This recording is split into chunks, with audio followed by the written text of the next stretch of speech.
Hiya, and welcome to the Azeroth review. For those who are new, this is just where we discuss whatever to do with World of Warcraft. First of all, though, it is a special day. I gave my students a little quiz that was done by the BBC News today. Apparently, to do with World of Warcraft. Oh my First God. Of all, though, it is... Shut up. So 29th of January 2019 begins, apparently according to various chemistry societies, the year of the periodic table. It is roughly, not to the day, you can't really pinpoint it to a day, but roughly a day, roughly this year, 150 years ago, that the periodic table was presented to the world. So there we go. Hiya, Stephen.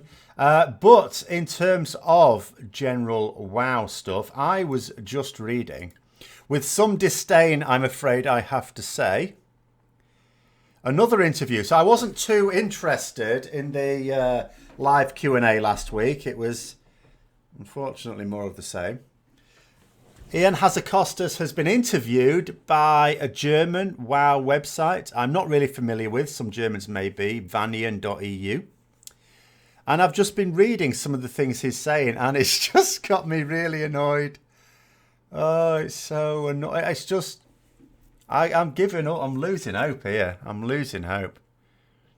It's just all political defensive nonsense. How are things at my end? I'm all right, Iron Templar, today. I'm going to be in a very... well, I'm not going to be in an angry mood on this, obviously. In general. You know, so... I mean, if I read a few things that he's saying in terms of the state of the game, it says, the team cares deeply about the state of the game. Well, I'd sort of agree with that. I mean, it's their job at the end of the day that's on the line. It says they're visiting all the different venues where players provide feedback and talk about the game and read all of the comments. No, they're not. Apart from anything else, they already tell us that they don't have time for that. That's why they say they can't talk to us. Oh, we don't have time. So no, they're not. They're not even reading the comments on their own forums. Now they've got people to do that for them, granted. So the idea that they're going... I mean, some developers do go around. You notice them in Discords and things like that. But the idea that they're making a concerted effort to find out what we want is a load of rubbish. Then there's the next thing he says. He says, people love the game and have a deep connection, but it's going in a direction they don't like, and that's frustrating. But then he says... feedback comes from a place of emotion. So now what he's trying to say is, oh yeah, but when people criticise from it, they're just annoyed, they're just frustrated, they're not really thinking it through. You know, if they thought about it, they'd actually have no criticism for us. And then he goes on, one of the challenges with WoW is that there are very diverse audiences and play styles. When players accuse the team of being out of touch, it isn't that they don't understand the concerns or what they'd like the game to be.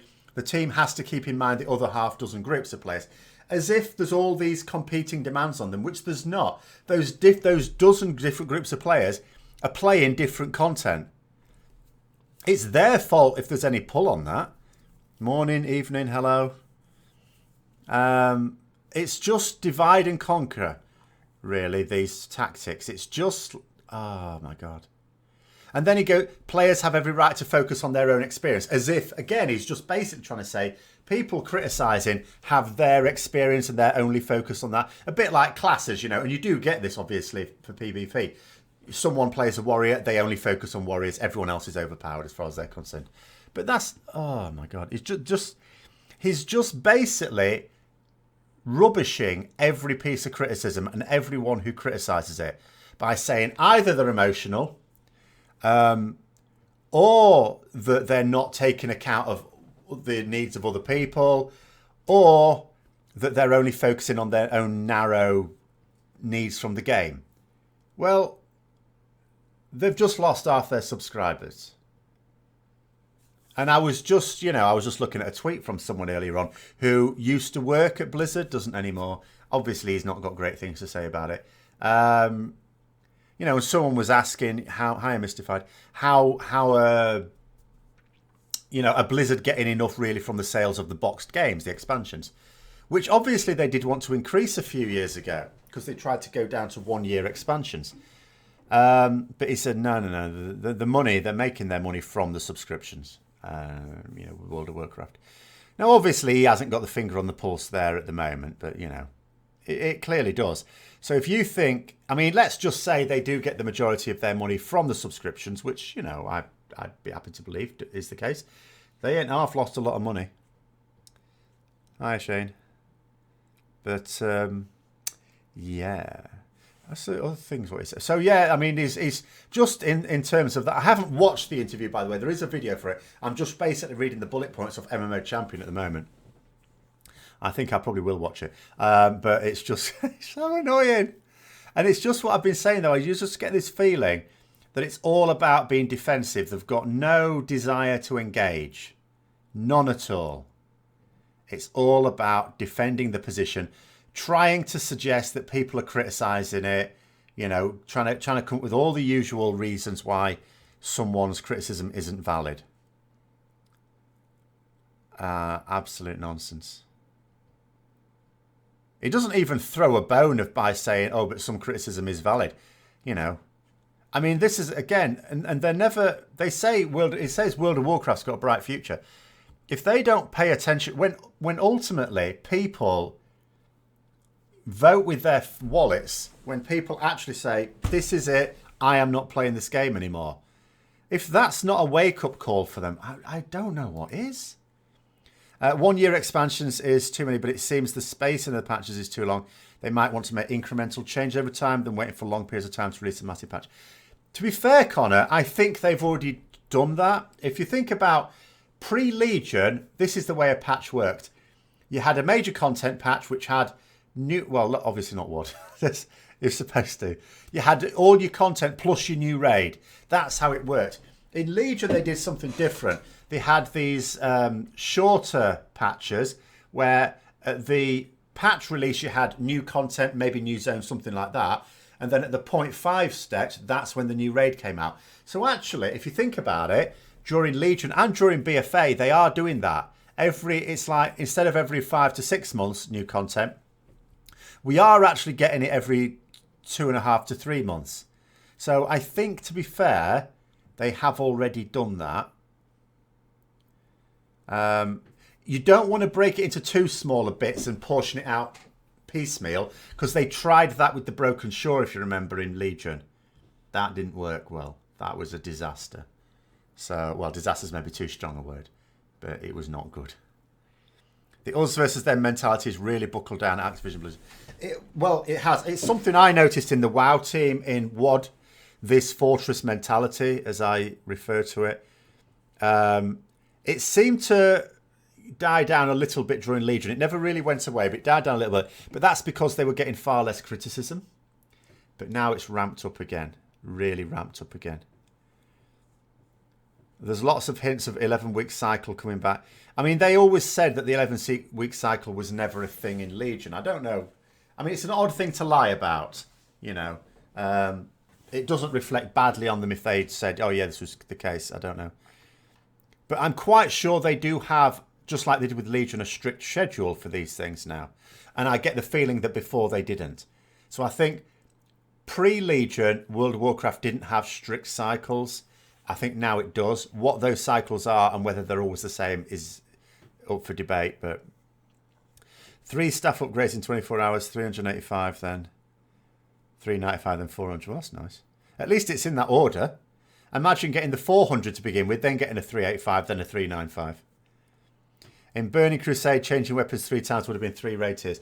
Well, yeah, I mean, in Vanilla and Burning Crusade, for me, when I was, because DKP was still very much the thing then. Although I was in a guild in TBC for a short while that used Loot Council. But generally speaking, it was DKP. And my thoughts when I was deciding whether I wanted something was not just, is it an upgrade? If it's an upgrade, bollocks to it. My thought was, am I going to replace this in the next 3 months? If I thought I might replace it in the next 3 months with something better, I wouldn't get it. Or at least I wouldn't prioritise it. I might take it as an upgrade if no one else wanted, but I wouldn't prioritise it. My opinion about gearing. Do I think it's become too easy and the game in general has become more casual orientated? I think there's too many sources of gear, but it's not a case of pandering to casuals that's the problem. I think it's that they're giving stuff to casuals that they don't want. I know this now as a casual. I don't care about the gear. Don't give a crap. What am I going to do with it? All I'm doing at the moment is world quests and quests, basically. Don't need it. So what they should be... Whereas, you know, given that at the moment I'm not able to do group content in the game, so I'm really just doing solo content, if they want me playing more, I'll tell you something that would absolutely make me play more. And that is more stuff that's really tailored towards casual players.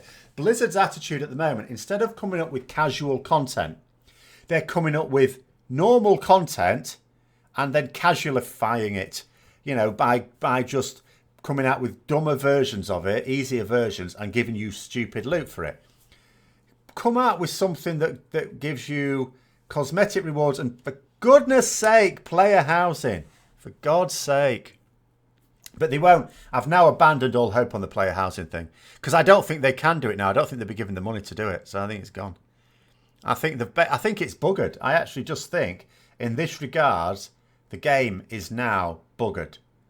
I think all they can do is hold on. I don't think they've got the capacity anymore to improve it. I think they can just try and slow down or stop it getting worse. Which I know is you know, I'm into Az territory here, potentially coming to the end of my World of Warcraft life myself, and I'm just getting all bitter now. I'm having to watch this. You think the 11-week cycle is just a goalpost, so to speak, where they aim to have content released? I think they just don't want to be an expectation to us in inevitable days. I certainly don't think they want us to know what the aim dates are. But yes, I do believe in Legion, and I think in BFA as well, probably, they've had dates on a calendar. I just don't think they want us knowing. And actually, I would support them in that. I think that's fair enough. Because I'm a supporter of saying that they should delay releases if it's not ready. And that's patches as well as expansions. If it's not ready, hold on to it for a couple of weeks. Leveling is the bread and butter of the game. We've been leveling the character from 0 to 120 and you're not level 75 and you want to quit 75. Well, it is because it's also how you get the new players in. And I know new players have a boost, but, you know, I don't think it's wise to use it. Yes, it is, but they're not. Well, they say they're doing something about it. They've got a team on it, but they also say it's a long-term project. I don't know what long-term means. What I do know is it means not in the next year or two. You know, loads of players that haven't entered a single dungeon. Waste of content. Yeah, well, why would they? I mean, why would they?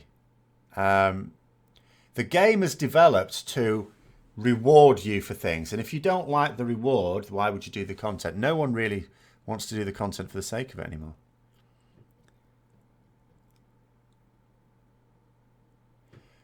Preach has done a couple of interesting discussions on gear, including looking at a WoW dev during a GDC talk about it from 2017.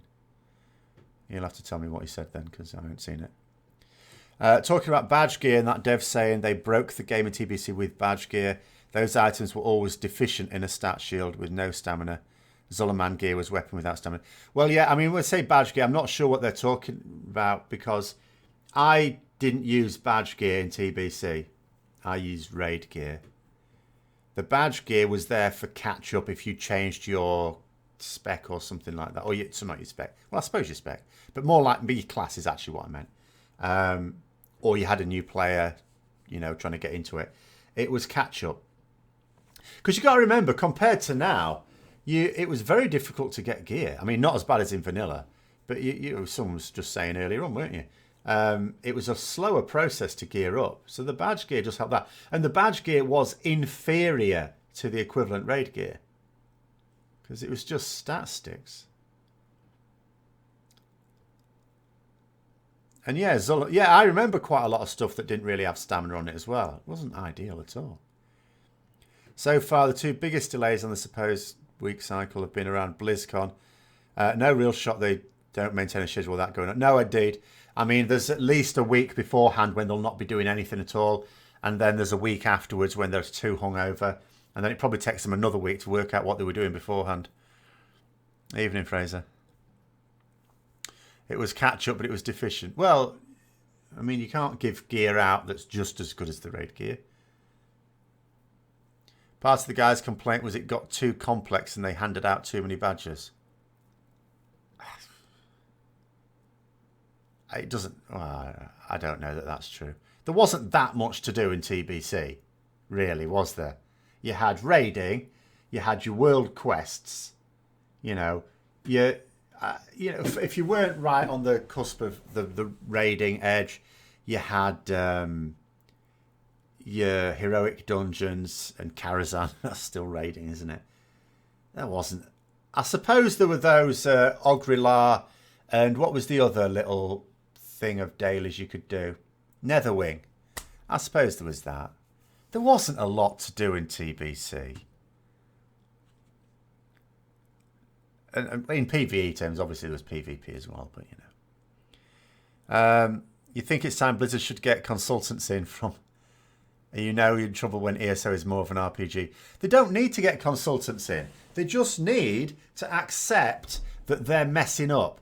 The first step to rectifying a situation is to acknowledge that you're getting it wrong and to reevaluate. It doesn't take another person. It doesn't take someone to come in. Consultants are like the biggest rip-offs in business world. They're not needed. Everyone... Do you know, it's like, again, I don't know why I keep using Gordon Ramsay as examples. I've been using him for the last month. Kitchen Nightmares, that's a classic example of how consultancy is pointless. He goes in, he tells them what's wrong with the restaurant, what's wrong with the food, what's wrong with everything, right? And he tries to get them back on track. Can't do it, because you can't go in for a week.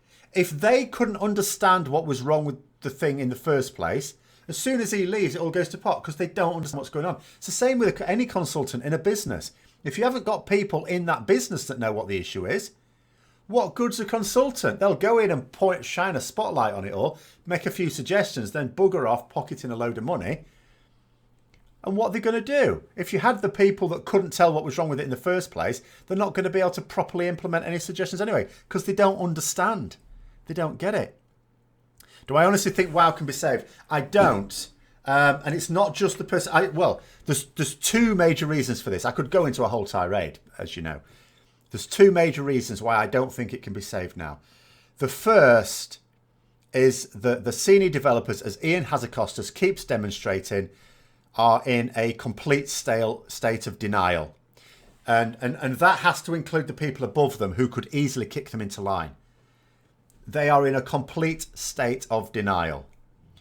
And therefore you can't. The second thing is they are now behind. They're behind with BFA. So what do? Do you cut your losses on BFA? Then you risk the same criticism in Warlords of Draenor. And some people, if another WOD comes along, may just give the whole thing up. They've already lost too many people. Or do you put some resources that are intended for Revenge of the Potato people into the next expansion, in which case... you then got a knock-on problem. The next expansion can't be as good. But also, I think, even if they don't do that, the next expansion can't be as good because there's budget cuts. We know that the WoW... Well, we say we know. It's very, very reliable that we know that the budget has been cut for World of Warcraft. So how can these same people that are messing up now make a better job of the next expansion? They're not admitting to mistakes. And I don't believe they're even doing it privately. I know publicly sometimes you can put a brave face on it and privately you admit to it all and sort it out. I don't believe they're doing that. I don't see any sign of it. And secondly, you know, they're just behind now. They're too far behind. And the only way to catch up when you're behind is to go faster. And they can't now go faster. They're not going to get the resources to do it. So I honestly, if you like WoW now, fine. I don't think it's getting any better. I can only see it getting worse. Now, there's obviously some good things in the game. Like, if I was still raiding, I would be moaning about all sorts of crap. You know, like war mode, I'd be moaning about islands and having to do all that shit. I might have to be... I don't think you have to do that many Mythic Plus dungeons now. I think that's okay. I think that's in a good place. But I'm sure I would still enjoy the raiding. And I would still... Like, at the moment... I was saying to the patrons the other day, I'm going to give it this expansion. I'm going to play this expansion, so I'm going to get some comments in a moment. When I start to see what things are like in the alpha for the next expansion, if I see criticisms coming out and Blizzard deflecting them, dismissing them, I'm not playing the next expansion. I'm just going to stop. That's it. So basically, they've got, when are we going to find out? About 15 months. In 15 months' time, if by then we should be 2 or 3 months into the alpha, at that point, I'm just going to say, if they're deflecting criticism then and not, and it looks like they're just sticking to their guns, I'm having enough. I'm not doing anything anyway in the game. You've got Ice Crown gear at the end of Wrath, only in a month before Katam just random heroics. Well, there was, yeah, I mean, they've had catch-ups in the game since year. I mean, Vanilla, they even did have some towards the end. Back in TBC, did PvP because there wasn't much else to do. Yeah, if you're a raider, there was. But yeah, that's what I mean. TBC didn't have a lot to do. Did you miss the reason for the flags? It's a periodic table. It's the 150th anniversary of the periodic table. The flags simply represent which nations discovered those elements. Blizzard are in denial about being in denial. Well, it reminds me of that Billy Connolly thing, isn't it? Where, because he was an alcoholic for a fair amount of time, and then obviously he turned that around. And his wife, of course, being a psychologist, or is she a psychiatrist? She might actually be a psychiatrist. I can't remember. Anyway, he was talking about the fact that she would do the thing where you're an alcoholic, and he would go, "No, I'm not," and she would say, "Denial," because that's the thing you always say. When you accuse someone of something, they go, "No, I'm not." Ah, you're in denial. There's no argument against it. Let's have a look anyway. Oh, yeah, Nether. See, I didn't bother with the Netherwing and Ogrelar because I didn't need to. I was perfectly happy with the raiding. So anyway. Nailed it the other day when Ian got promoted to a job he isn't qualified for, just like Steve Jobs talks about in that video. Why companies fail. It's a classic case. You have it in so many companies. Anyone who's worked in a few different companies, in any industry, I am going to argue has seen this. As people quite rightly point out, it's called the Peter Principle, but we don't need to get into that. It's classic. People are promoted. Sometimes they're not even promoted for being good at the job they were doing. Sometimes it's just ingratiating themselves with the person who makes that decision. But very few people are promoted because they are genuinely good leaders. Because until you get that promotion, how can you demonstrate it? And that's the issue, isn't it?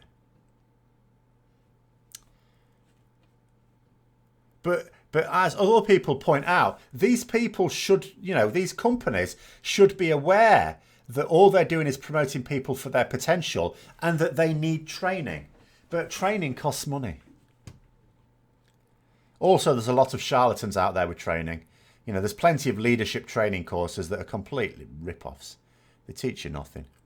In TBC, you could get badges from heroics, then Kara players ask for them in Kara, then raiders ask for them in raids, then raiders start farming them for upcoming game PTR.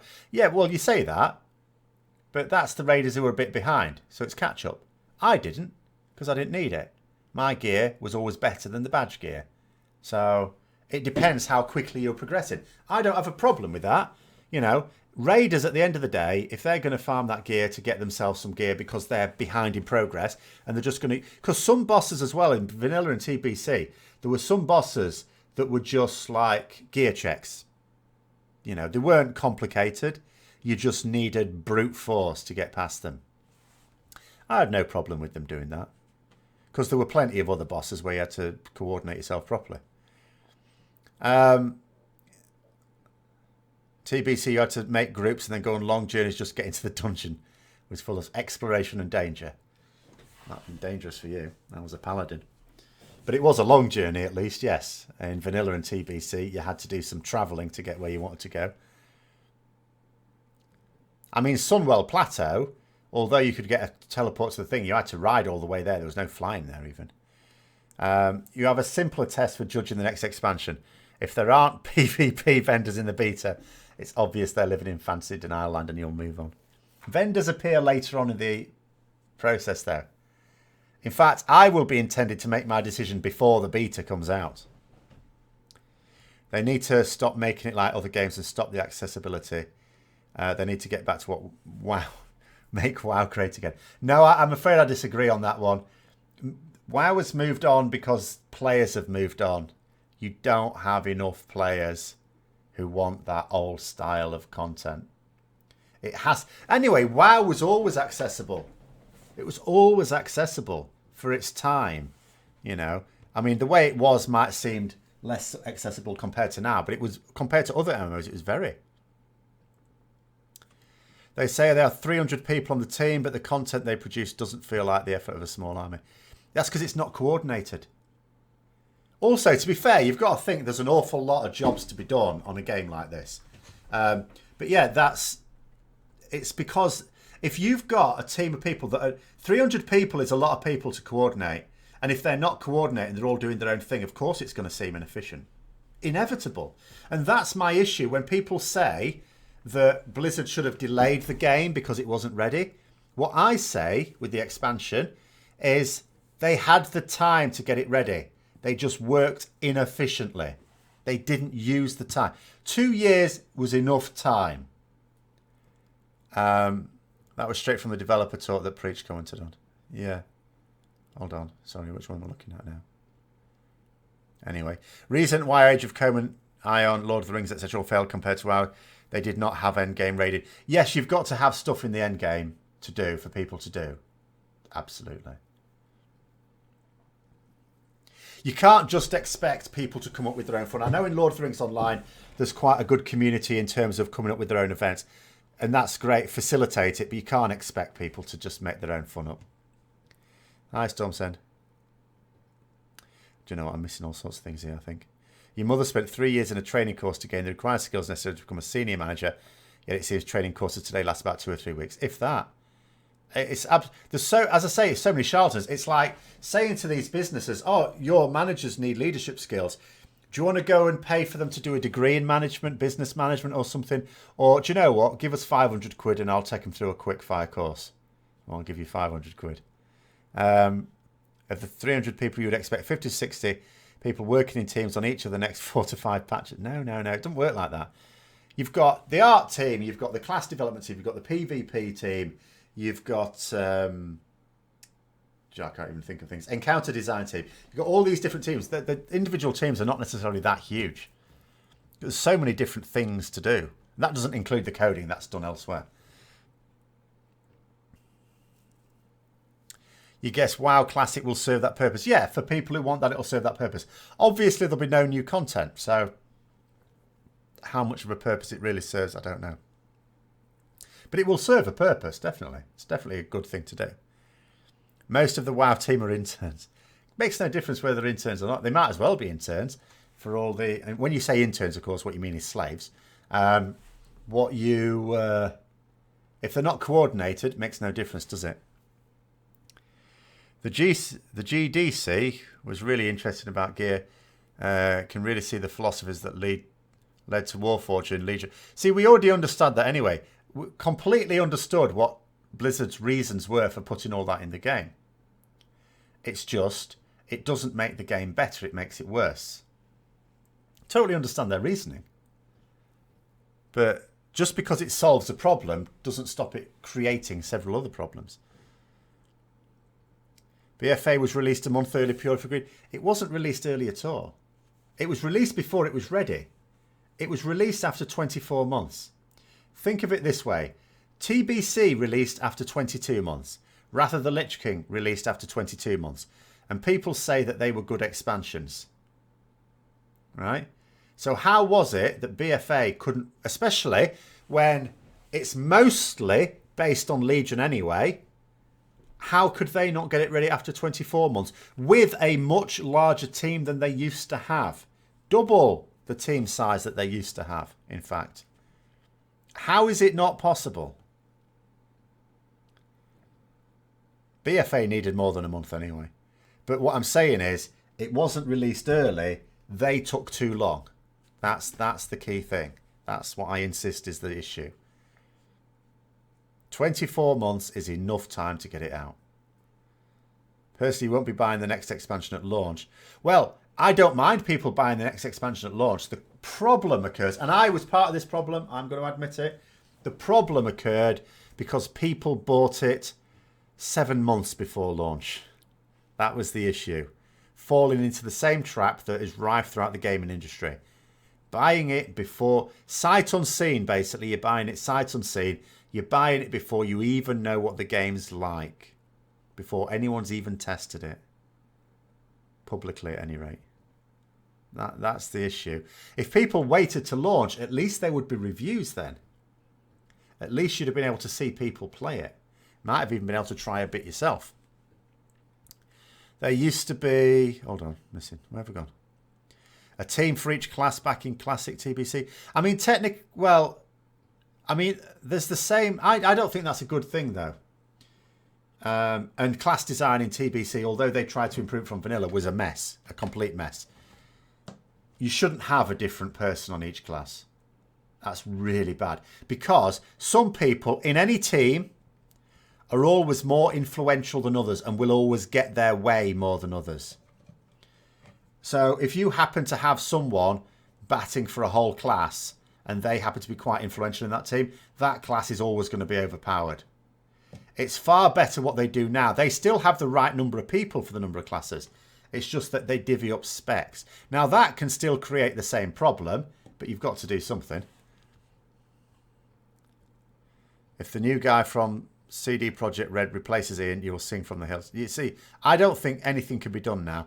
I do think he's a problem being in the position he's in. Not being in Blizzard. I don't think he's a fool, but he's not capable. And he's also shown that he's not willing to learn either. He's not willing to he's not admitting to any failings. So, and the only people that can force him to face up to him would be senior managers, and they're clearly not either. You can't make up your mind if it's devs trying to make their mark in new expansions or they're controlled by the board. No, I think they've had quite a lot of freedom. In fact, I know they've had quite a lot of freedom. It is entirely down to them. Some things are not. Obviously, things like time gating is not down to the developers. Things like when they were trying to work towards 1-year expansions, that's not down to... No developer's going to ask to do that. So there are a few things. Like the release dates. The release date is not down to the developers. That is not... So you could argue, well, it wasn't... They don't decide the release date, so it's not their fault. But they were given... if not a generous time for preparing it, sufficient, definitely. Ian and that dev Q&A took one look at what is laughably called a talent tree and said Shaman should never have to choose between High Tide and Ascendance. Oh, I don't know about Shaman stuff. Apart from the fact that I know Shamans, particularly enhancement Shamans, are still not very happy. You only got the BFA a month before it came out. Well, you did a bit better than others. Because here's the thing. If everyone waited until it came out, and I know I didn't, I'm not trying to be hypocritical here, but if everyone did, I'll bet you this, Blizzard would not have released it in an unfinished state.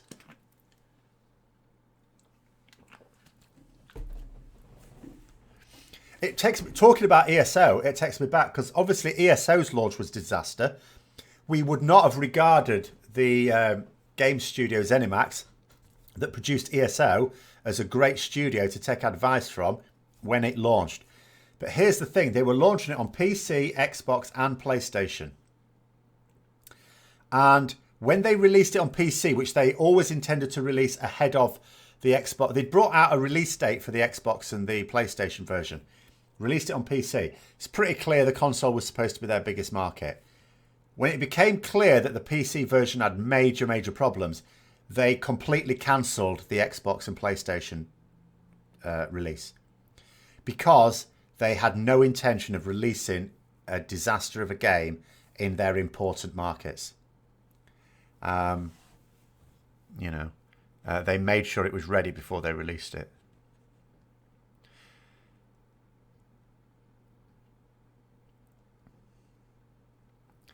They should turn off Titan Forging for the first 2 months of any raid. I don't see the point in turning it and having a toggle for it. Either have it or not. But I still just honestly believe put more in the game that isn't power upgrades, and you do not need people to be farming raids for the power upgrades. You don't need it. All these problems could be solved by player housing. Every problem they have in the bloody game. Even gnomes, because they could make the steps too big for them to jump up. Everything can be solved by player housing. They should bring back resistances. Oh, no. Meant you had to wear the ugliest armour sometimes. They were riding the alliance race, the allied race hype that a lot of people bought into. Seemed to be the feature. Well, yeah, but they'll do the same again. You know, in another year's time, when they're trying to flog the next one, they'll do this. They'll pull the same trick. I'm not saying the same trick as in allied races. There'll be something else that I absolutely guarantee. Why wouldn't they? Because it worked. If something works, you do it again. There will be something that they will put into the game for the next expansion. But if you buy the expansion early, will allow you instant access to that content, whatever it happens to be. And I don't just mean amount. No, people aren't going to pay that much just for, well, some people might. Most people are not. I can almost guarantee that they will do the same trick again.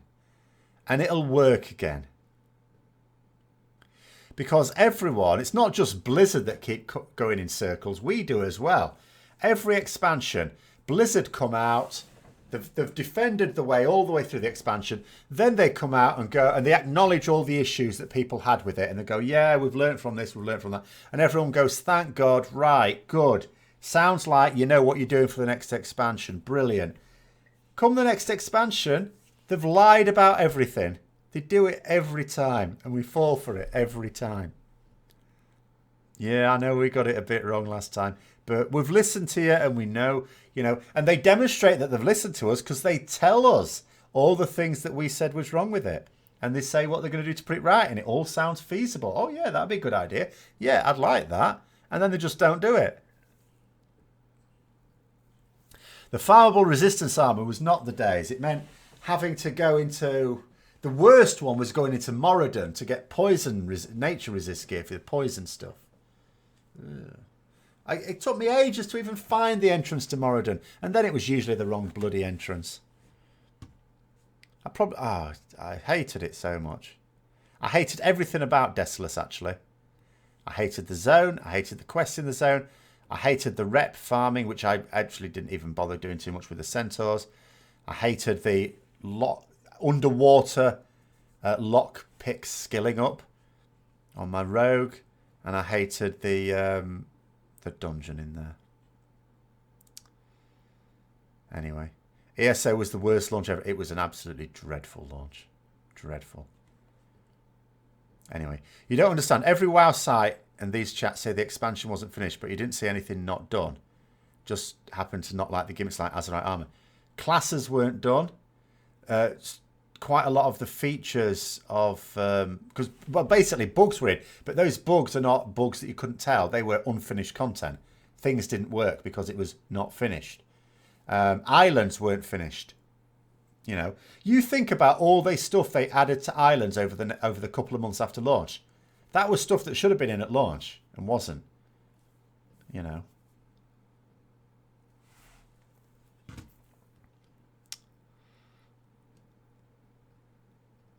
You just wish there were more fun ways to get cosmetic gear. There should just be more access to cosmetic gear.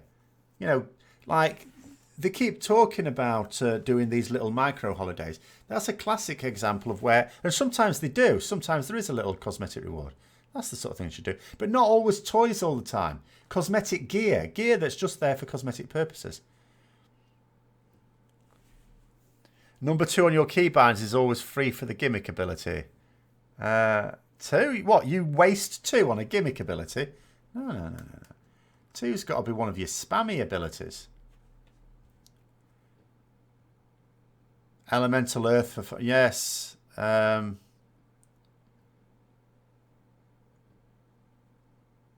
that was it, yeah. Vanilla and TBC, there was quite a lot of just general farming of mobs for reagents. For making stuff. I didn't mind that, actually. I don't mind doing that. Never used to complain about that.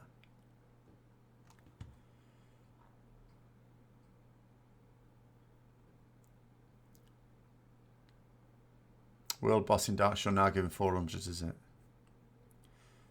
Desolace was bad, but Silithus was... Well, I liked Silithus. I even liked Silithus before they expanded it. Apart from anything else, you didn't get a lot of people there. Potentially, though, the reason why I like Silithus is because while farming the aforementioned Earth Elementals for the Elemental Earth, I got 3 World BOE Epic drops, which I was able to sell. Although I ended up wasting the gold in the end. That was annoying. Brood of Nosdormu. You didn't have to though farm Brood of Nosdormu rep. There was no grinding of it. You just did the raids. It naturally came, didn't it? Or am I thinking of the right one? That's the right one, isn't it? Yeah. You just did the raids.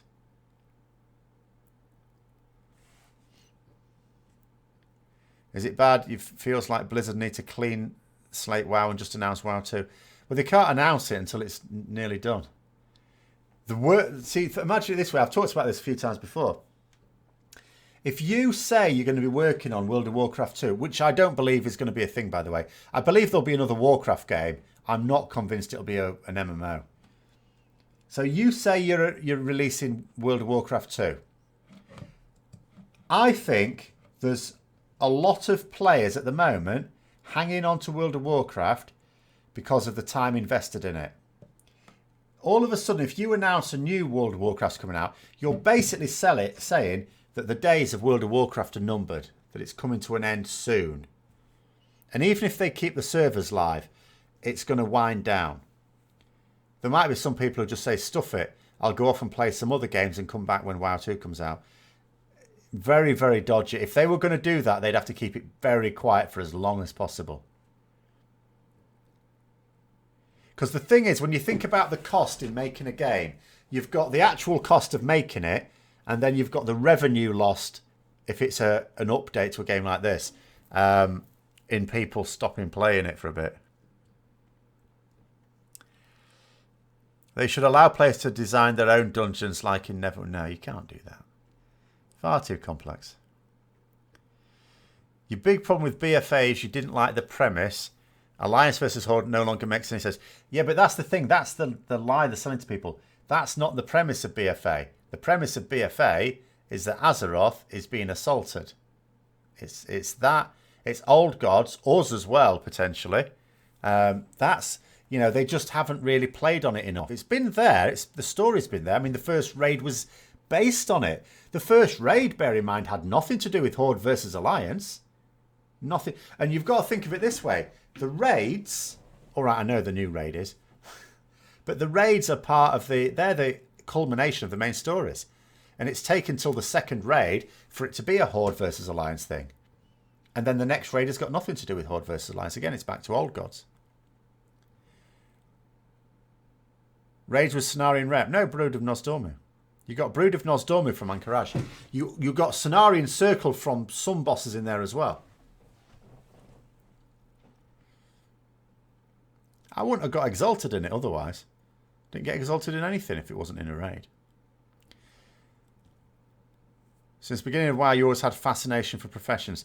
You like to level all of them in vanilla and TBC, made quite a bit of gold. Yeah, I've never made gold, but I always like professions in every MMO I play. I always take an age to level my first character because I'm always doing my professions at the same time.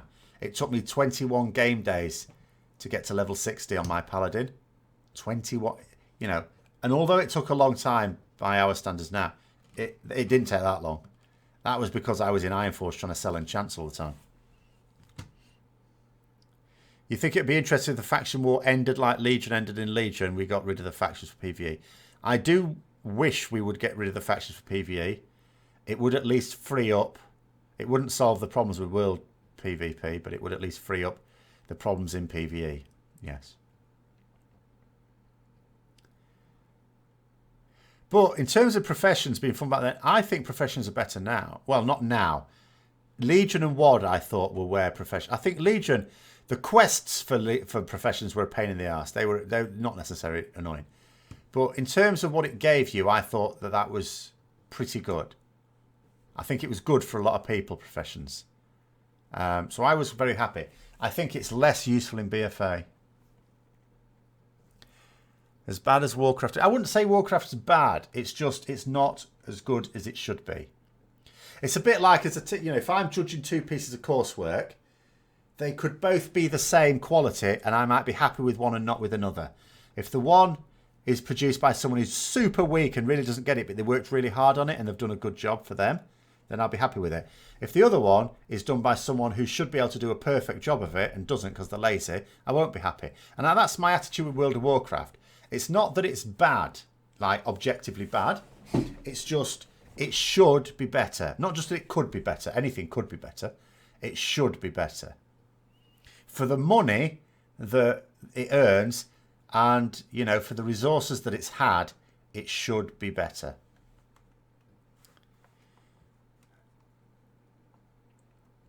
Transmog was initially a great idea, but since it was implemented, the new armour and weapons are crap and dull in years to come.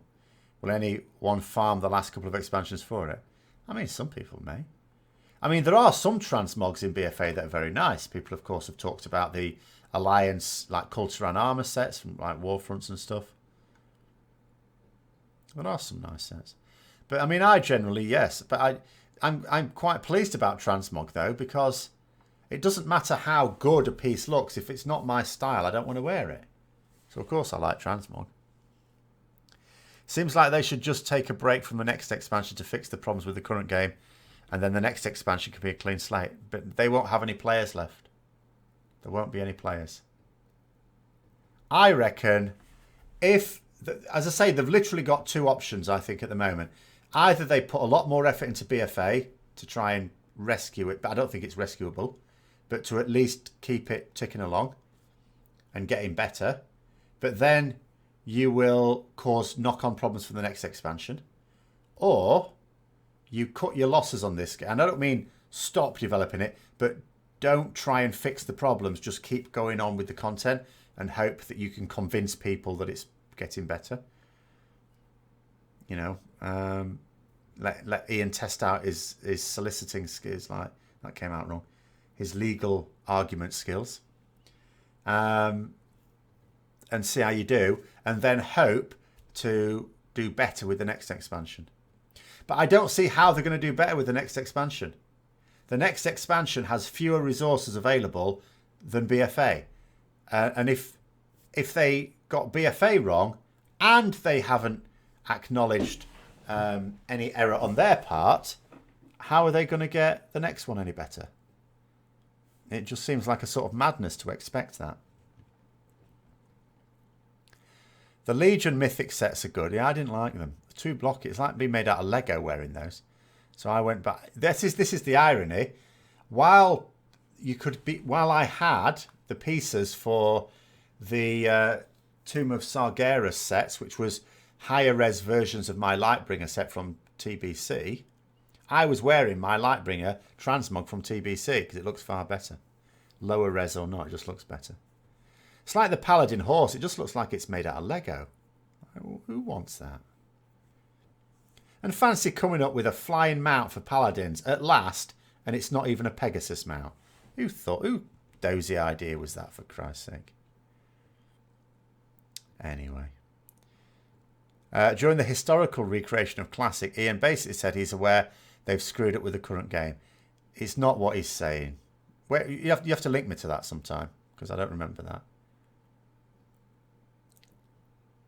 But they'll sometimes say things like that and then not do the things they say they're going to fix it. What he's just said in that interview that's just come out is he's come up with all the reasons under the sun why you should ignore all criticism of World of Warcraft.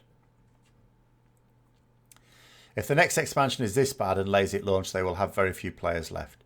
I don't know. All I do know is I do not believe it'll be any better. I will wait and see. If I was 100% sure of that, then it's very likely I'd be calling it a day very soon. But I am going to still give it that year. They need to fix the transmog that as soon as you get a new piece, it does not destroy the luck you have. Nothing is worse than doing it and get... Yeah, see, now that's the thing, because this is the way... Yeah, that's a good idea. Transmog in WoW works by mapping it onto your gear, whereas it should map it onto your character like it does in other MMOs. So when you change your gear, you still have that look. Yeah, you're right about that. Transmog is arse about face in this game. And yeah, they keep talking about wanting us to be able to equip gear ASAP, but at the same time, No one wants to look like clown vomit anymore. Not that anyone ever did. Whatever core system they come up with that has to take into account what they've already hollowed out and removed. Well, I would also say, I mean, I'll tell you where I have some hope for the next expansion. It's this little ray of hope. Maybe they pushed so many technological improvements in BFA that they weren't quite sure how to use, that in the next expansion they'll be able to spend more time on the creative process and less on the technological processes. That is my little ray of hope for the next expansion. It's the only thing that you can cling on to, I think, to give it any hope. Artifacts were to replace talent trees, Azerite. Well, they were to replace additional talents, should we say, yes. Azerite replaced that. God knows what they think is a good idea next. Well, exactly. I shudder to think. We'll probably get like a magic codpiece. That'll be our next artifact. The old god stuff for the next expansion. No, old god stuff this expansion. This expansion. Mark my words. Next expansion, the old gods are dead. Promise you. Gone. The old gods are dying. I'm now convinced there's one left. And Zoth, we're killing him in 8.3. 8.3.5. When it came to removing the cap on characters, people took that, as Ian said, saying he would do it rather than him saying he sees no problem with it.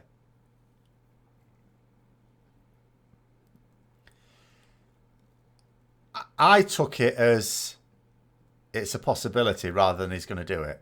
I don't know. I mean, again, he probably should be clearer on things.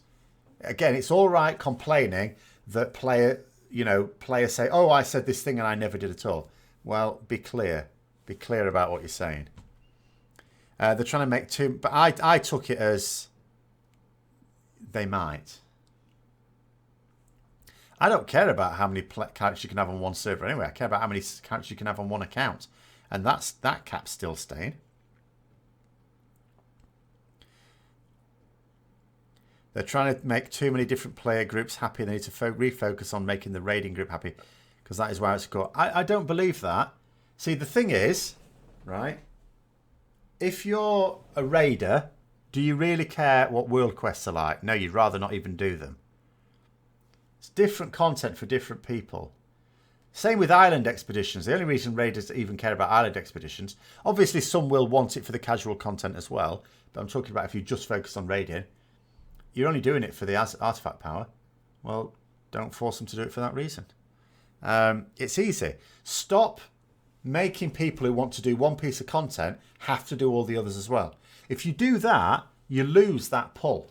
That pull in different directions just goes away, because it's like, this content is for these people. This content is for these people. This content is for these people. And sure, you'll have some players who want to dip into several of them. Fine, great. That's okay. But then you can properly tailor it to the people who chiefly want to do that piece of content. I mean, I still don't to this day know why they took away Master Loot for guild raid groups, especially on Mythic mode. It's like they're trying to piss off Mythic raiders. It really is. Because what they did with Residuum as well has also annoyed a lot of Mythic raiders. And that's not making other people happy. That's just pissing players off because they haven't thought it through. Ian is a company man. Now forget his playing experience and passion he had when he got the job. He certainly contradicts what he used to say as a player. That is definitely true. I did a video on that a while ago. Some of the things he said as a player, completely at odds with as soon as he started working at Blizzard. What if a loon turns out to be an old god? No, don't buy that.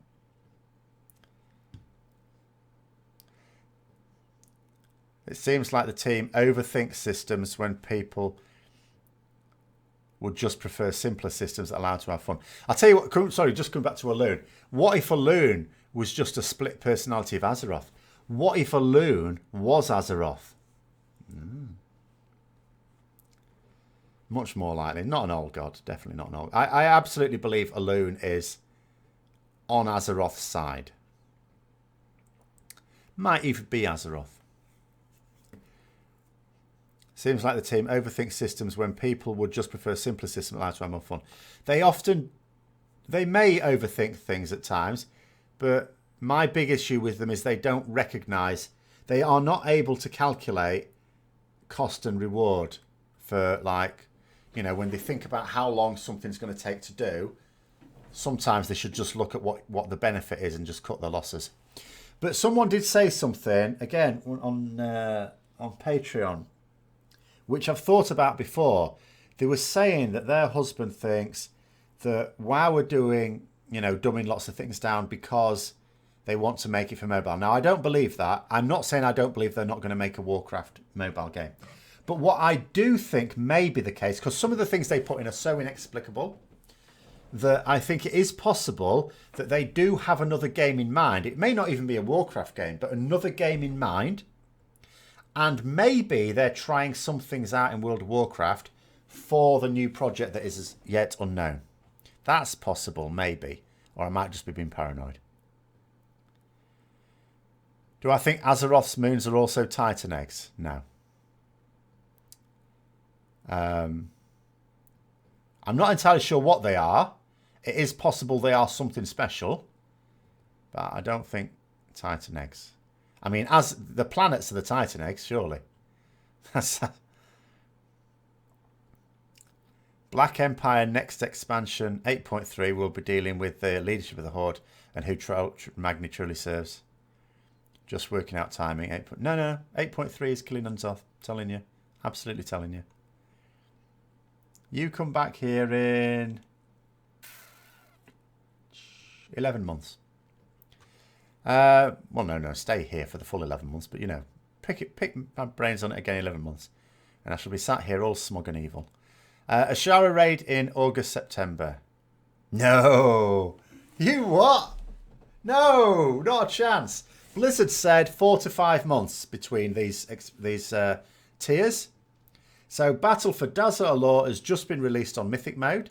There were at least 4 bosses down when I last checked, actually. I can't remember now. So let's see now. Basically, May, June. June at the latest for the Ashara raid. They will, of course, be announcing the next expansion at November in Blizz. Well, they may even announce it before BlizzCon. They don't always announce it at BlizzCon. But I think there's a decent chance it would be BlizzCon. Just because of the timing of it. Adding more and more variables to items in the game means when they're working out boss encounters, they have to factor in all the Azerite traits in an overcomplicated mess. Well, Mystified, yes and no. Here's the thing. If they were actually going to try and balance the artifact traits, yes, they would. It makes it complicated. They're not. I think they may have at one point tried to. I think they've abandoned, and I'm pretty sure they've abandoned it now. So that makes it, I mean, if you're going to just have 2 or 3 traits that are going to be the best, then you just design your encounters around those. But there is a problem with that. Although it makes it easy to balance in a way, it's harsh on the players who don't get that ideal set of traits. This is why the Azerite system is a complete shambles for raiders, for serious players of anything, I suppose, but raiders in particular. I mean, Mythic plus Dungeoneers, I suppose, if you're pushing high keys, just as bad. Because if you don't have the perfect set of traits, the encounter is not designed around you. You are too weak for it. I mean, you may make up for it in other ways. You know, your class might be quite a strong class for the encounter. You as a player might be a very good player. You know, there's various things you can do to, you know, shift the balance back in your favour. But just on those traits things, it's really awkward. If Warcraft 3 is terrible, it will kill the community. Warcraft 3. Where's Warcraft? Warcraft 3? What? You mean the remastered version? You think we're working with Unzoth to stop Ashara? You're having a laugh. I think we may be playing into Unzoth's hands. There is definitely a theory which I am semi-subscribed to, which suggests that at the moment we are being played for fools by Unzoth. But no one has yet selected that topic title for the discussion video on the poll yet. At some point they will. So yeah. They apparently feel the need to nerf Light's Decree by 30% for Rets. Not entirely convinced about their intention for traits right now. Well, I don't think it's like they're okay with 2 or 3 being the best and let them be light years ahead of everything else. But at the same time, yeah, I don't think they're trying to properly balance them all. But they understand. I mean, they're not stupid. They do understand that if you have 2 or 3 that are way better than anything else, because the problem that also causes is, so let's say, so last week you were all getting normal and heroic loot. So let's say you get a piece of heroic loot, Azerite armor, chest, say. And let's say this week you kill some bosses and you get the mythic armor, but it's a different piece. It's the same slot but different piece, but the traits aren't so good on it. It's higher item level, and maybe your neck's even high enough to unlock as much as the heroic one. I don't know. But the traits aren't as good, so you don't equip it. That's what they want to try and avoid, I think.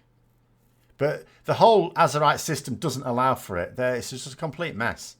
It is an absolute mess.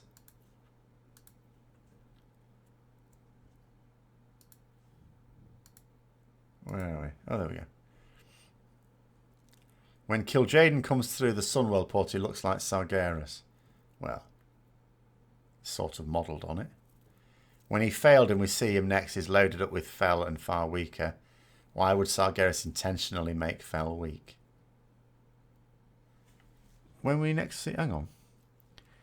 So, you're talking about comparing Kil'jaeden in TBC. He looks the same as Kil'jaeden in Legion. Where's this Fel thing come from? He was still red. Hi, Clue. It's called a different bias. What do you mean about loaded up with Fel and far weaker? He looked the same to me. A bit smaller. He was a bit bigger in TBC. But boss size could be variable. I mean, Kel'Thas was really big in the raid version of him, and then he shrunk down when you killed him, and then stayed really small but turned grey for the dungeon version. When he dies and Velen is by him as he dies. Oh, yeah, okay, I see what you mean. Well, that's because Velen was, touching him, wasn't it? Velen's obviously got something very contagious on his hands.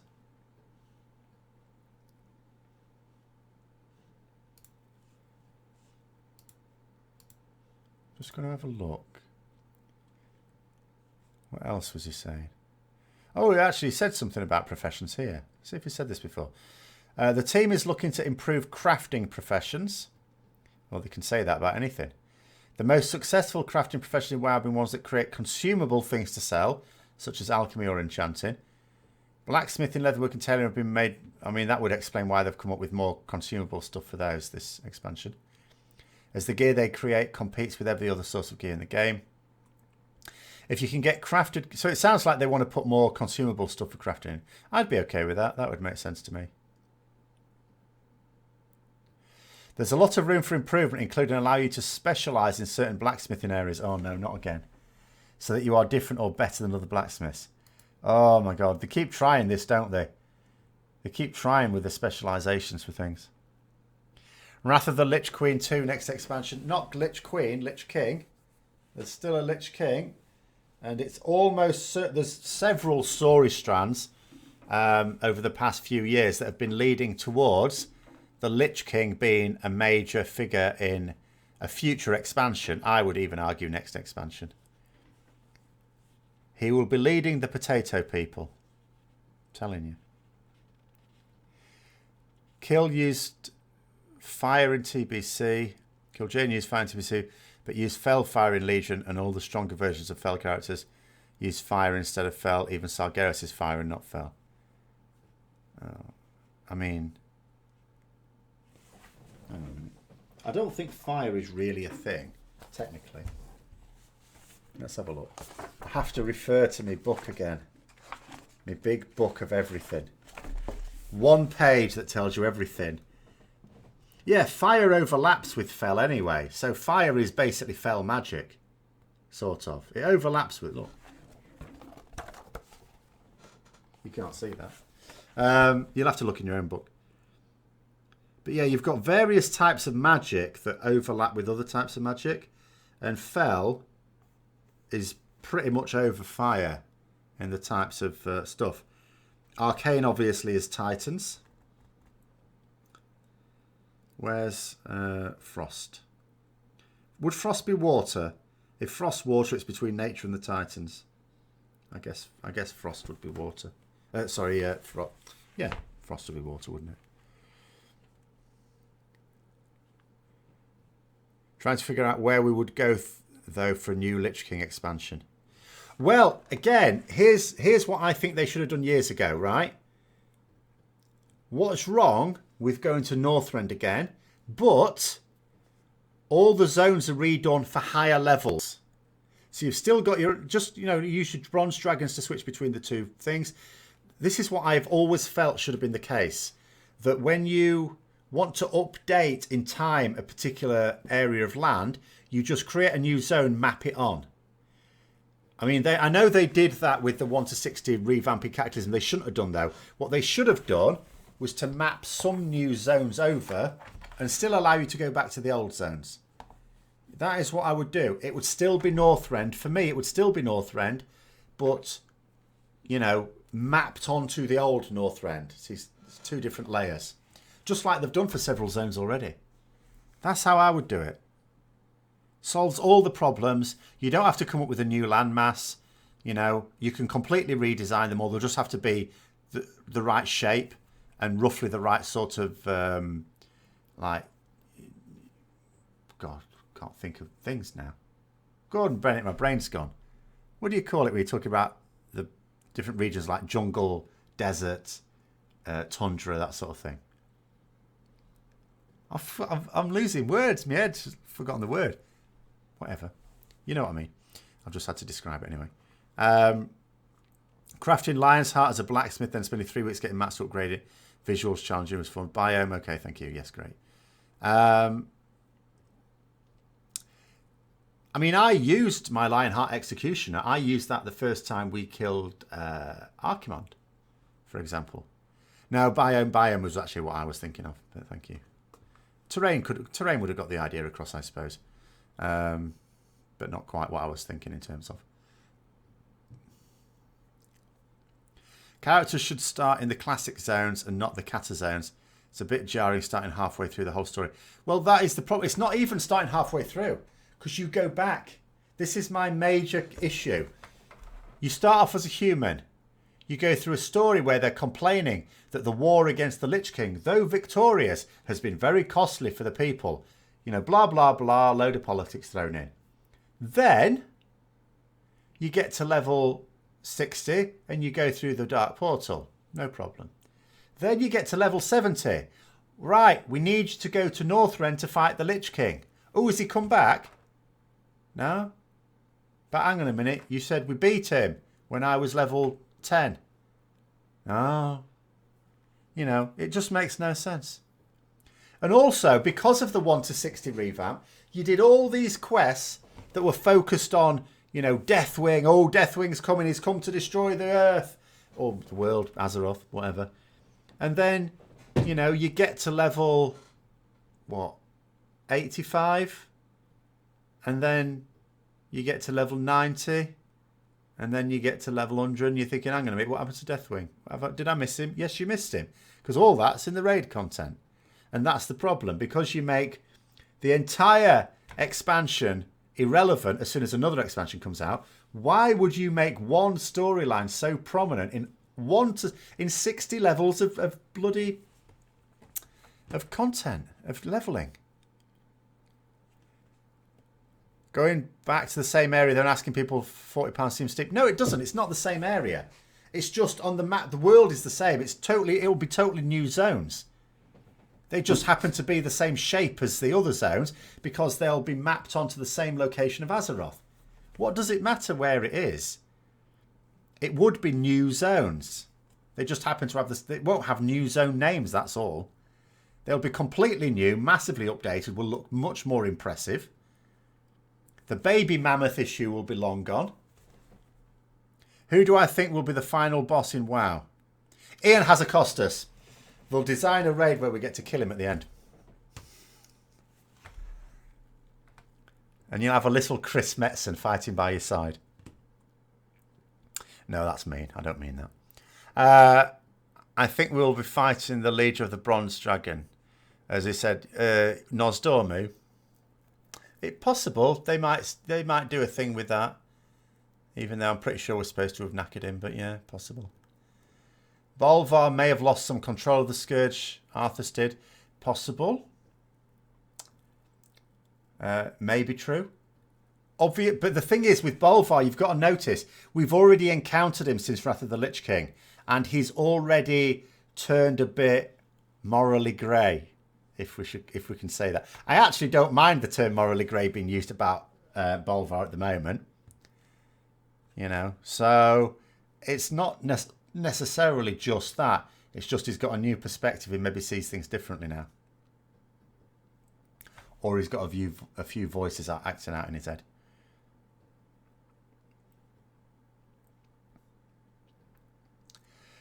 Probably just sure because you hated Northrend, you would worry about going back. Well, I mean, I'm not saying they're going to do another Lich King expansion, but they could. And again, it would solve the problem of we haven't got any more new land masses. We have to just make one up again. Doing a recent level 20 panda in Ratchet, you do a quest for the undead. An orc comes out and says that our war chief does not trust undead. Oh, yeah. That's the other thing. The starting stuff is all based on, well, Cataclysm still, isn't it? Yeah. The final boss is a goblin claiming to be the CEO of the Activision cartel. With Classic coming, should new characters or players all start level 60 and people wanting vanilla can get the original version plus the story? Makes more sense.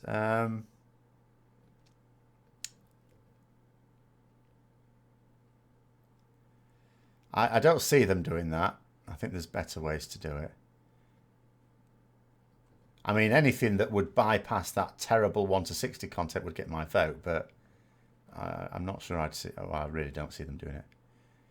It seems that after the old gods, all the other enemies are rather underwhelming. Unless they bring an enemy of the same power level, it will be a letdown. Well, the Lich King is very powerful. I don't think they have a problem with that. And I'm not saying he would be the main antagonist, by the way. I mean, if you were to have an expansion that features him prominently, doesn't mean to say he would be the big threat, but he might be.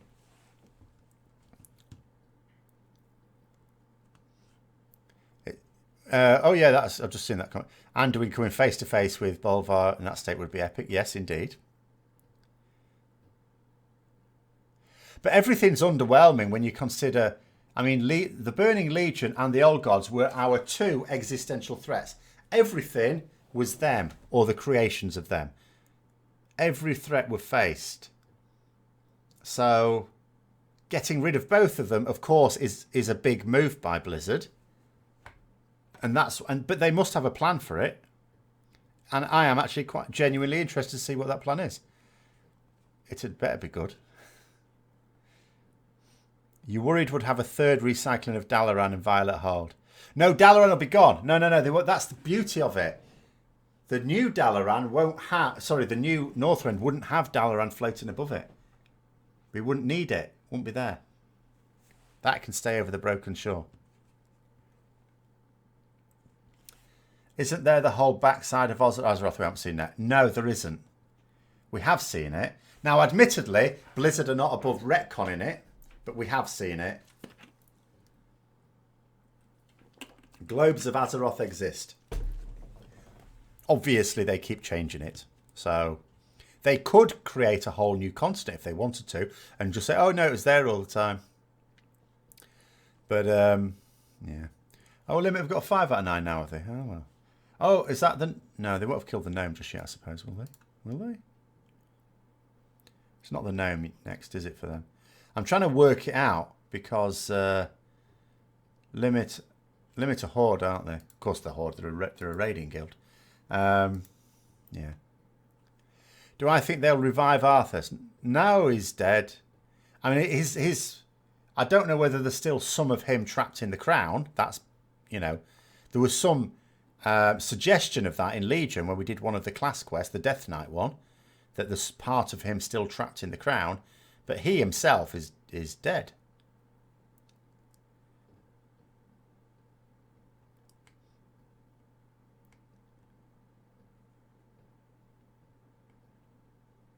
Ah, when you say Hollow Azeroth, that's not as ludicrous as it sounds. If maybe the next expansion could be Azeroth waking up. Now, I'd always assumed that when a Titan's born, it cracks the planet open like an egg. But let's say it doesn't, and there's a suggestion from Legion that it doesn't. So let's say Azeroth can emerge without actually harming Azeroth. You might literally have a hollow Azeroth after that.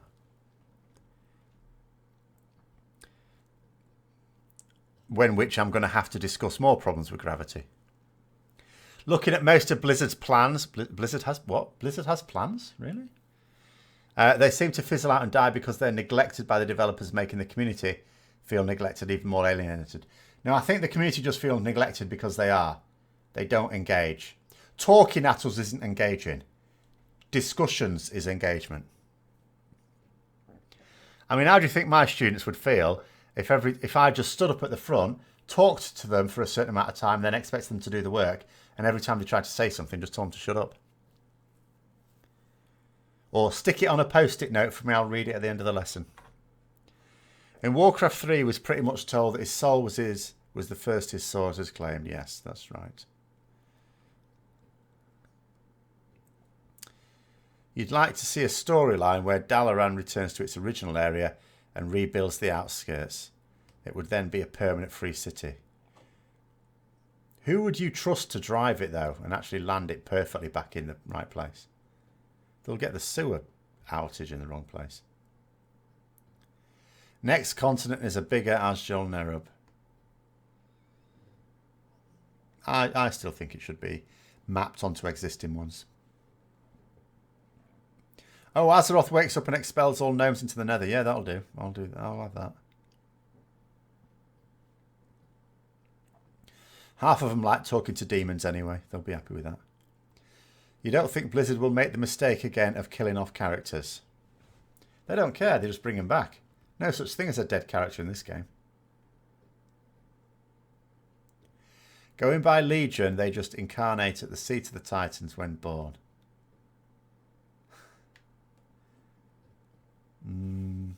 I don't think that'd be the case. It would be interesting to see. But here's the thing, you know, when was it Terran Gregory saying keep an eye on that red star in the sky, because obviously that's where they all went off when they trapped Sargeras. It wouldn't surprise me if when Azeroth woke up, some of the Pantheon didn't come back and say hello. Assuming they're not actually needed to keep Sargeras in check.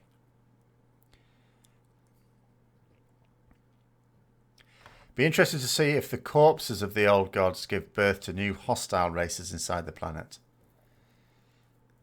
I mean, there's any number of possibilities they could do. It would be interesting also, as I say, going back to what we were saying earlier, about what the satellites of Azeroth are, because I don't think they're mini titans. But they might be something that's not, strictly speaking, just a satellite. Isn't it possible in WoW now, since BFA, Uther could come back? Anything could come back. They could even bring Menethil back, and he's just a load of ashes. That's, I don't know, was he? He might have even been, in fact, yeah, he's not even that. He was scattered to the wind, wasn't he? Because he had to tip out the urn to make room for Kel'Thuzad.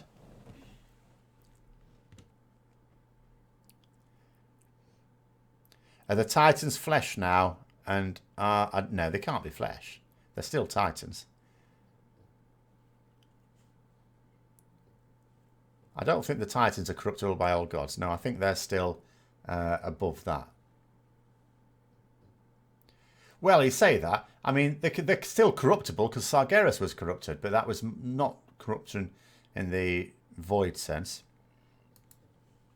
But it just went a little bit mad.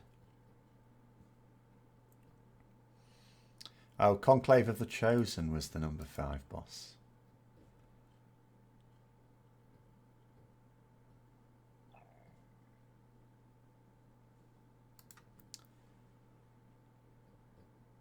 Would lead on for Forsaken Paladin. Yes. I have no issue with Undead Paladin.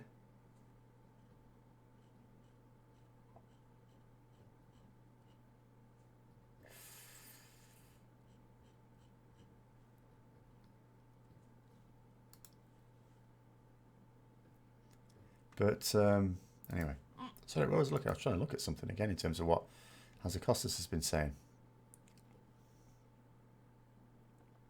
Oh, hang on a minute. What have we just been talking about?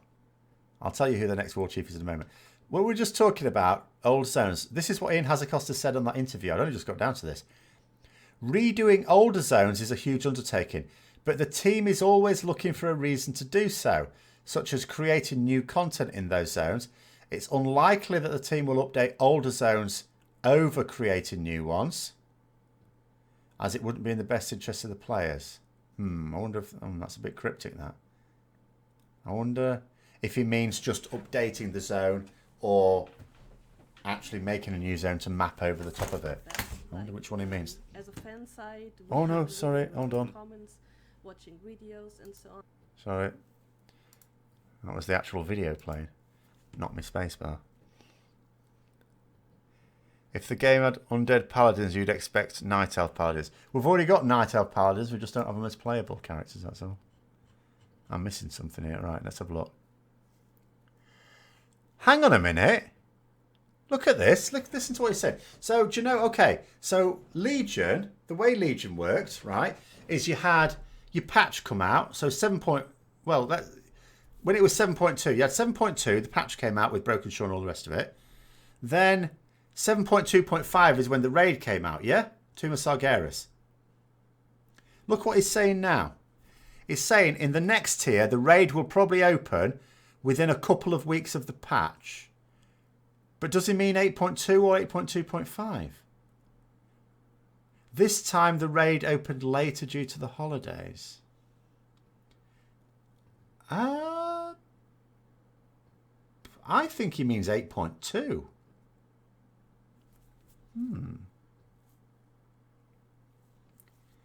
How does that make sense? Did Tomb of Sargeras was 7.2.5, wasn't it? I'm sure it was. They're not following the same format as in Legion. I thought they were.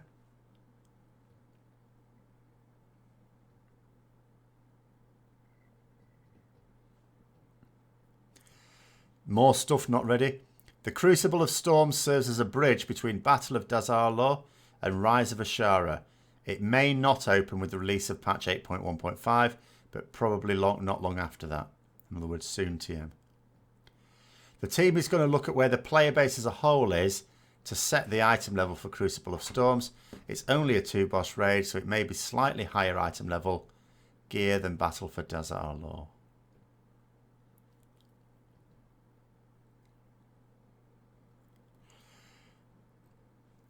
Mechagon has a mega dungeon in it similar to Karazhan.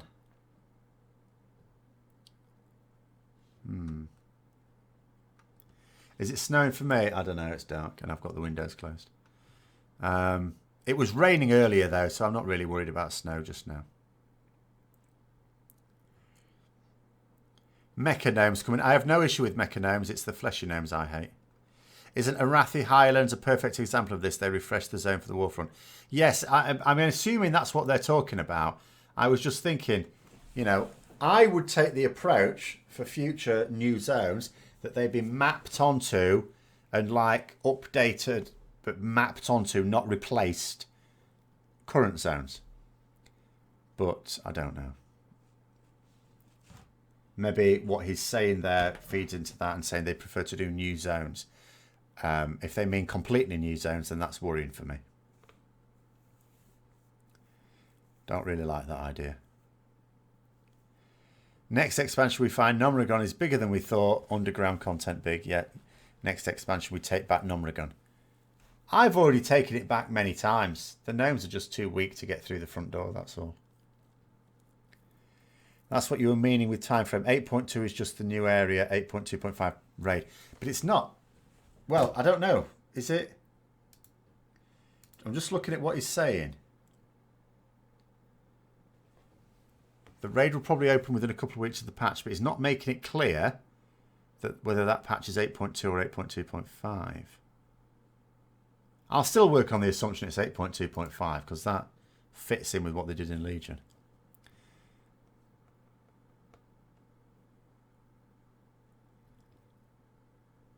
Tomb of Sargeras was 1 week after 7.2.5. Okay.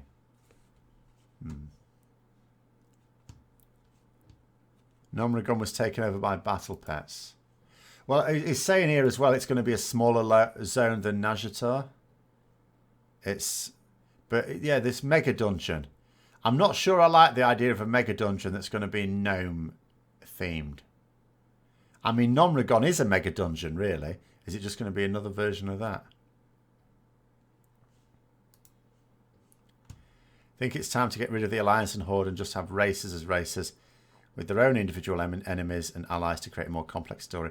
That works for PvE, but not at all for PvP. They can't just get rid of PvP. You have to have factions for PvP. They're a problem for PvE, but not for PvP.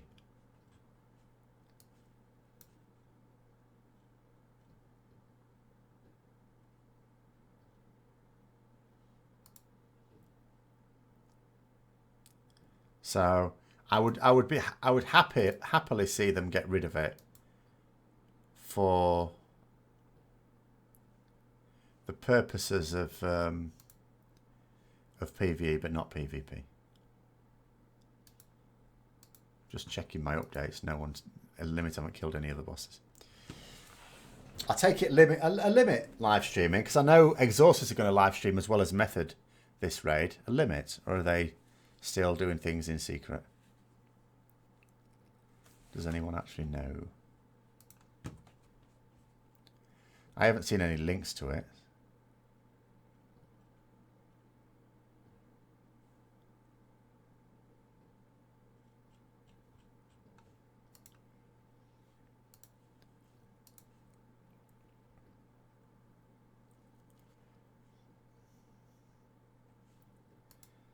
I'm also not sure what they're saying about the Mage Tower here. He says, the team was happy with how the Mage Tower worked out and would love to do it again in the future, but they don't want to make it part of the expansion formula. It needs to fit the story and world. To me, that sounds like they're not going to do it in BFA. The Spellman amendment just passed. Yeah, I'm keeping a bit of an eye on that as well. Don't worry, I am seeing that one. Although you've got to remember, if more than one amendment passed, the governments will just decide which one they want to do. But I do notice the other ones so far have failed. But been quite close.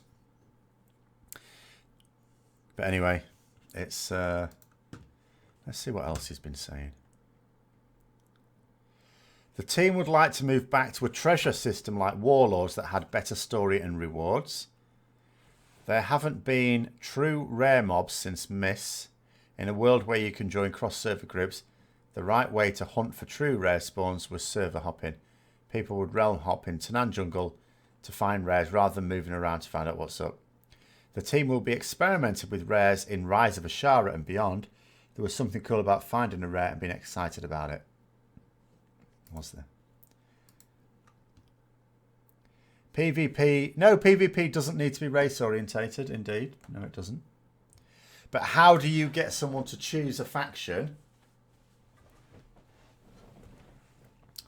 Surely there needs to be something. Did I hear how Limits did a faction transfer to get the extra item level 400 gear? No, but I'd be very surprised at any serious guild that doesn't do that. Why would you pass up on 400 item level? It's the obvious thing to do. They should totally make Mage Towers a part of the expansion system. Well, they've said... I mean, from what he's saying, the fact that he's saying they don't want to make it a part of the thing, that's okay. But then when he says it needs to fit the story, well, it doesn't demonstrate, but it sort of implies to me that they're not planning. And I don't believe that any content that isn't already planned will get done. They haven't got time to do extra content in BFA. If anyone comes up with a really good idea as a developer, it's not getting done. They can't even do what they've planned to do.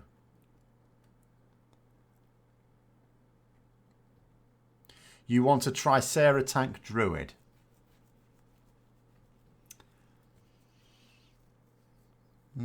Could be some justification in that. Agreed about the rare situation. Having starts 7 for the matter. Chess appear on the amp. Kills the sensation of exploring. On the map, sorry. Yeah.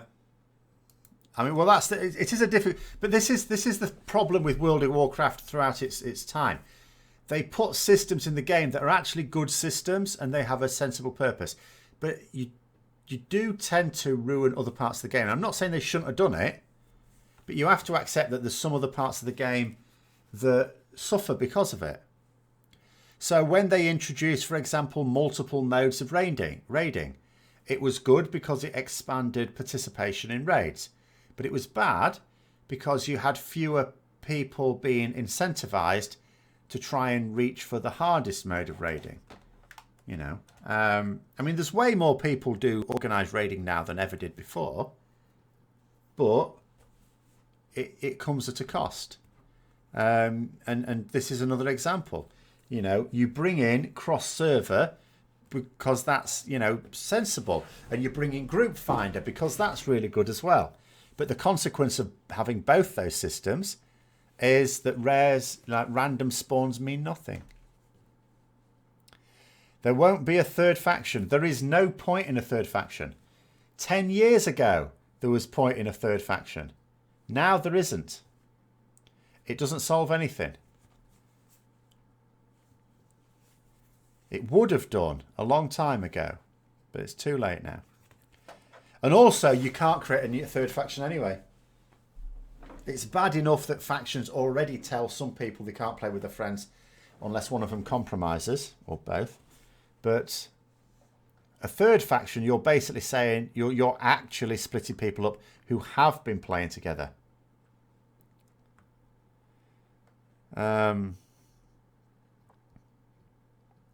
So World Quest just turned these gorgeous expansive zones into an obstacle in your way to swat some loot pinata. Yeah, I do think there needs to be a much better reason for going out into the world. It is, isn't it? It's, you know, it's because it's a chore. It makes you think less kindly towards the zones, and makes people pray for flying. And you know, which it's one of those things. I wish flying hadn't been kept in the game, but it has, and that's it. Now it's in. That's all there is to it.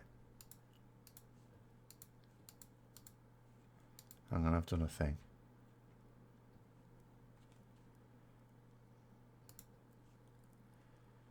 Oh, sorry, my prediction for next War Chief. I think the most likely is actually Talanji. If I'm going to be honest. The most likely is Talanji.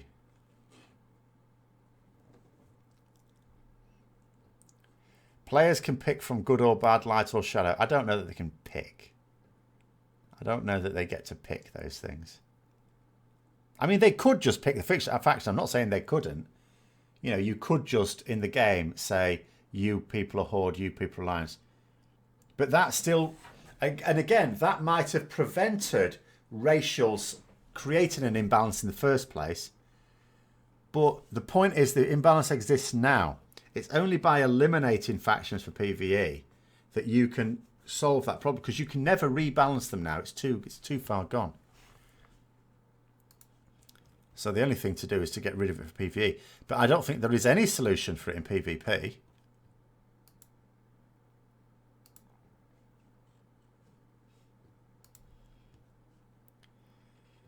We need an ignore world quest button so we could focus on zone-specific quest lines more easily. I mean, you can just ignore them. Learn to tune things out. It's an... Someone's killed the gnome! Oh, hang on. Oh, of course, yeah, that's Wildcard. I'm guessing are an Alliance guild. They're doing it the other way around. Sorry, yes, no? Am I getting this wrong? No, no one's killed the gnome. Sorry, I'm misreading it. My fault. got excited there.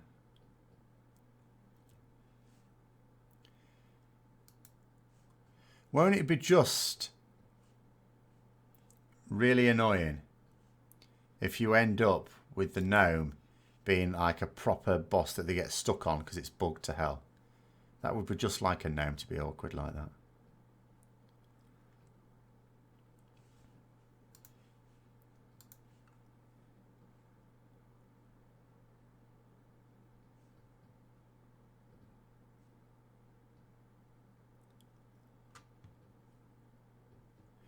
Oh, Warfront news.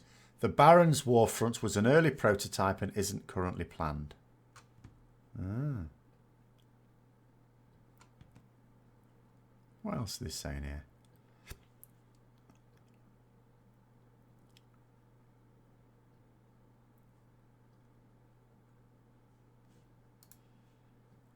What do I think of the new Western, MMOs like Pantheon with more complex racial, player housing and community system with no cash shop? Well, I haven't played Pantheon, is what I would say to that. Obviously, player housing isn't even new. It's been in MMOs a long time. It just seems to be something that Blizzard resist. Community systems with no cash shop. I mean, games need a way of making money. No one's going to... If a game is really good, no one's going to thank it for not being financially viable and therefore having to be bought out by EA. So what I would say is I'm opposed to are loot boxes. Loot boxes should definitely not be in a game. I'm also opposed to a game that you pay a normal game fee for and then are expected to pay for a load of microtransactions. I don't mind a subscription to give you better access, so you have you have your buy to play version, which is still has to be decent because you've paid for a game. But, extra conveniences for an extra subscription, that's okay. And cosmetic microtransactions are okay as well. But anything anything like loot boxes, which even if it is cosmetic, the problem is it's you really want a thing and you spend some money on getting some things and you go, oh, I didn't get it, and then you bit more and a bit more. No, so you shouldn't have that. And obviously you shouldn't have things that make your character stronger in them. But beyond that, I don't really mind about microtransactions. As long as you're not encouraging people to spend a load on them, and as long as you don't feel the need for them. Let's have a look. Hi, Keller. You quit WoW a while ago. Don't have that much positive to bring. Neither do I at the moment. You're still loving Elder Scrolls Online. Good stuff. Anthem charging $20 for a skin. EA's fingerprints all over it. Yeah, but it doesn't matter, does it? It's $20 for a skin. It's a skin. You don't need it. Don't buy it.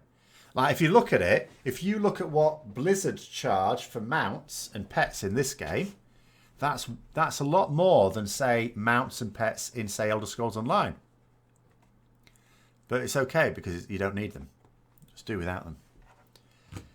If you felt the need for it, that would be a different issue. That would be, at that point, that would not be on.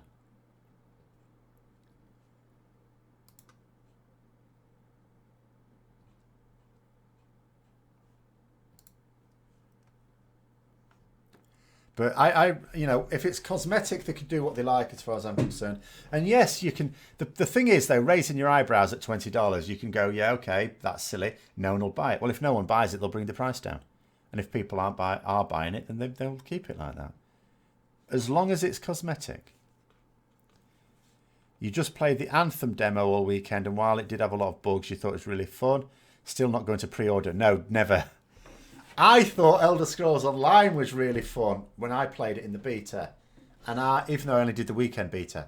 And I thought it was going to be amazing. And it is now. But at the time, I was so excited for it. It was so good. And I was so crushed when it came out. Because it coincided with a period of time when World of Warcraft had a content drought. So I had plenty of time to play it. And it was like school holidays as well. I had plenty of time to play it. And I was so disappointed. Hang on. Have I missed a vote? Shit. Hold on. Hold on. Go on. Write it in because I can't see it. Which vote are you talking about? Not Spellman's. Oh, Spellman's was 8 votes. You must be talking about that. That's meaningless, though.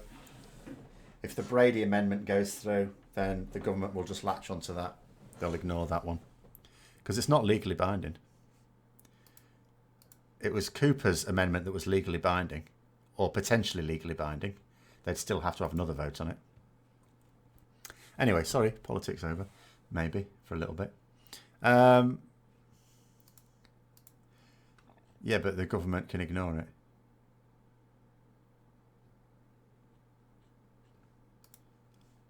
That's irrelevant. She can just ignore it if the Brady Amendment goes through. I mean, she can ignore it anyway. Do I think the game should go the route of RuneScape? You are going to have to give me some details here because I don't play it. Giving the player base the option to choose what the next patch contains. No. Because they have to do it too far in advance. Has to be planned too far in advance.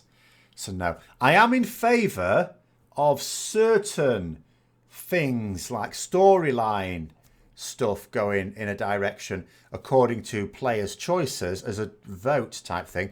The problem there is that storylines nowadays culminate in a cinematic which takes too long to make, so they can't do that either. So the cinematics get in the way of that. No, the Speaker has not overstepped his authority, but we're not going to discuss politics here.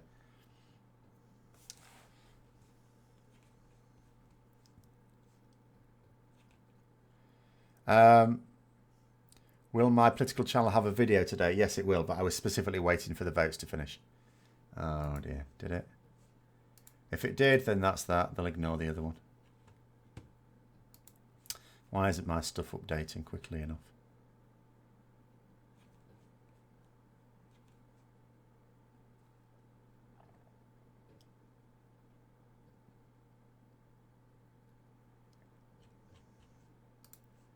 Anyway, never mind. It'll flash up in a minute, I suppose.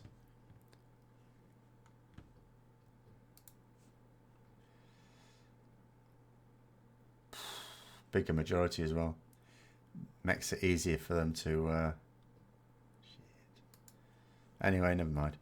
Right, okay. Let's get off that. We'll move back onto WoW stuff. Where have I missed more stuff?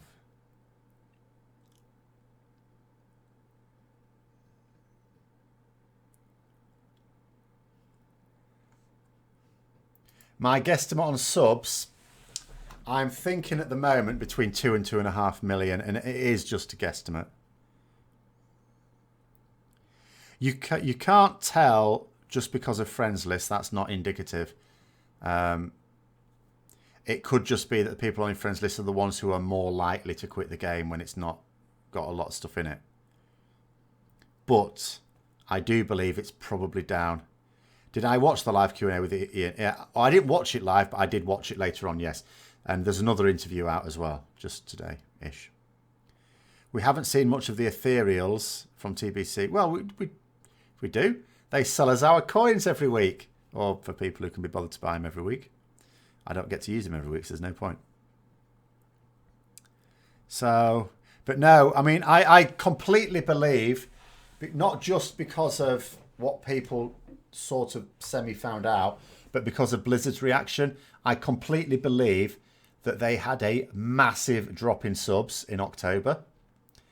And I can therefore believe that we might be on as few as 2 to 2.5 million subs.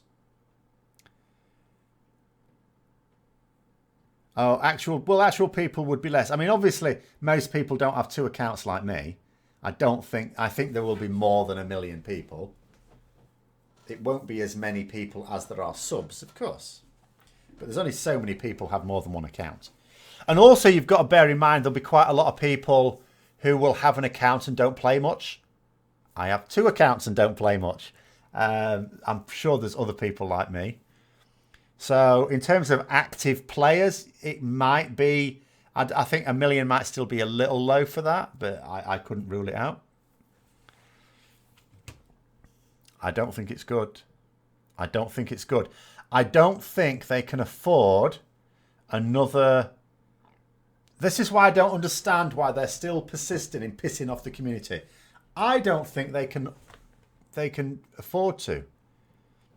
You've got to remember now, maybe a few years ago, if they thought to themselves, if we say this, it's going to piss off 100,000 people, they probably thought, well, it's only 100,000. Now, if they do the same thing, it's like, that's 100,000 people. We can't afford to lose 100,000 people. That's like $1 million a month. I had 3. The North American one has been dropped for the time being because I'm not using the US forums and I'm not playing it. So I've just let it lapse for a little while. I'll pick it back up again at some point. WOD they packaged us back to TBC and 5 million came back. Oh yeah, they sold 10 million. Yeah, indeed. Well, we also believe they've sold 10 million. Well, we were basically told, although we weren't supposed to know. So they also sold 10 million in Legion, and it's actually believed that it ended up being between 9 and 10 million for BFA. But that makes no difference. Some people just play it for the month and then don't. There's any number of people who will come back for the start of the expansion all hyped up and then quit a month or 2 later. It's your ones that, you know, are more consistent you want.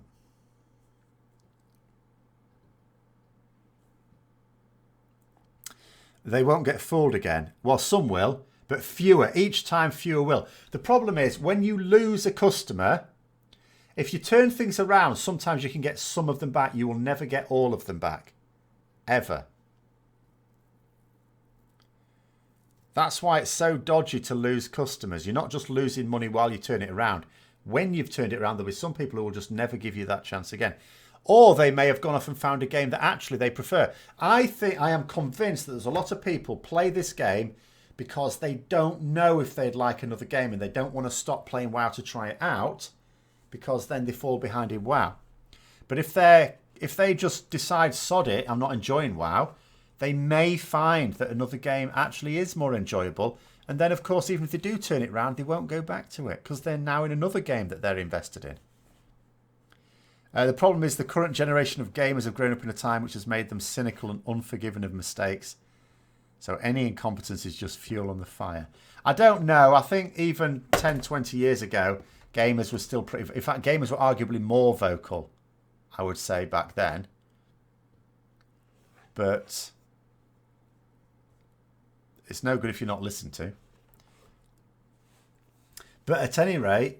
You know, I mean, because the other thing that means when I don't really agree with that, you say cynical. If they were that cynical, why do they keep buying pre-orders?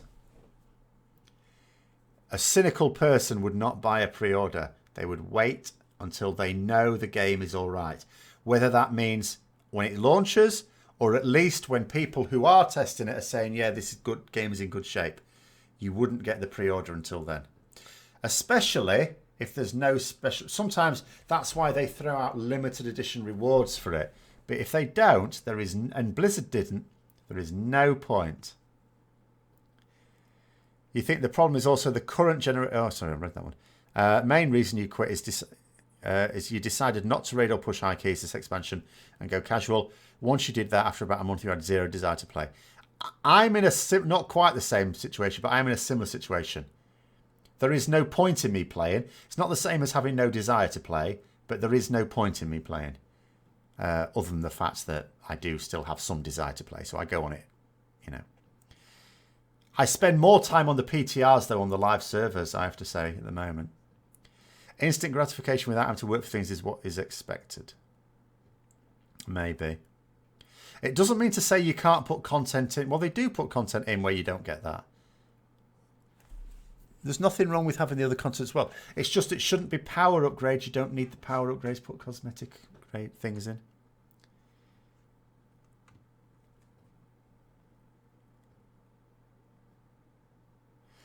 Dark Souls, though, you know, if every game was like Dark Souls in terms of that level of difficulty, the number of total gamers is contracting. I'll tell you why Dark Souls is popular. It's because there are almost no games with that level. So, but there are still some players that like to play games like that. So it attracts them. If there were more games like that, they'd be spread out over these games and those games wouldn't do as well. Dark Souls works because it's one of the very few that makes super difficult content. So you've got to bear things like that in mind. You can't just say if every game did like that, they're proving that it's popular. It wouldn't. You'd be spreading everyone too thin. And all the players who don't want that sort of gameplay wouldn't play anything. I think the problem is the video game industry is much larger and mainstream, so the games are produced with less passion and by larger companies only thinking about profit. That is definitely true, but I think that's an inevitable price for success for any company. Company starts off small. The people who own that company are games developers. They develop a game, does really well. They do another game, that does really well. The game studio expands. The people who own the company now can't be games developers. They've got to run the company. They become corporate executives. A few years of being a corporate executive, and instead of looking at the game, you're now looking at the balance sheets. And then to expand, you come up with a really great project for which you need a load of capital that you can't raise. So you have to sell shares in your company. So then in come the investment bankers, and who will, you know, because you're a good bet, they will invest. So now you've got a load of people who are hammering you day and night, asking what the dividend's going to be, right? So, and again, all you're doing is staring at balance sheets, so then you start to become a corporate executive. I just think it's inevitable. But the gaming industry, of course, does attract. Isn't it like bigger than the movie industry now in terms of revenue? So it's a huge industry, and a lot of very wealthy people want to get even wealthier from it. Yes. Nothing there for long-term players who go casual at the moment. They don't have the transmog pet mount runs that keep many casuals around, for example. No. The Dark Souls series isn't all that difficult. Well, it's a lot more difficult than most people would be used to. It depends how long you expect to take to finish a game, really, doesn't it? You know, the fact that you will fail at certain points of it much more often than other games for some people makes it difficult. The fact that if you keep at it, you will eventually learn and get past it. Yeah.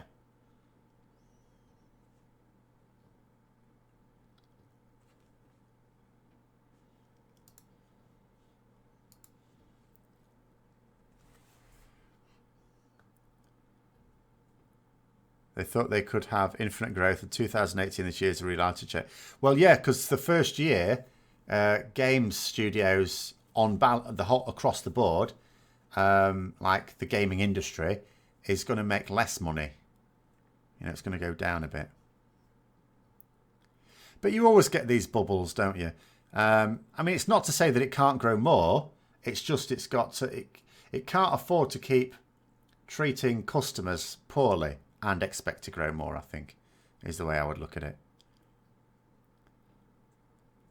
They should be looking to produce smaller content that's more fun. Ah, careful. What would you, if you were a game studio and someone said to you, what we need is smaller content that's more fun, what would you be thinking? I know what I'd be thinking. Mobile games. We don't want any more of them. We're obviously going to get a load more of them. That's smaller content that's more fun for people who like playing mobile games.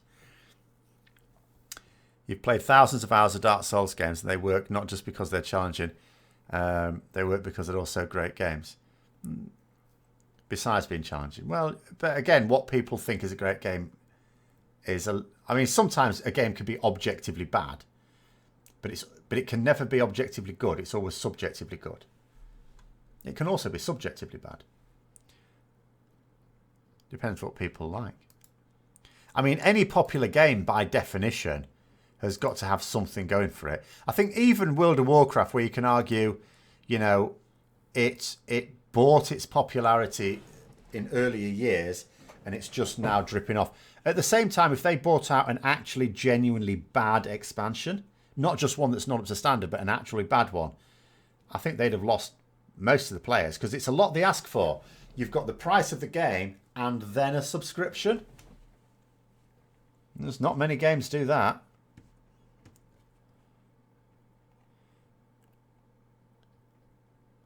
There's a huge market for mobiles everywhere. Obviously, China is a mega massive market for it.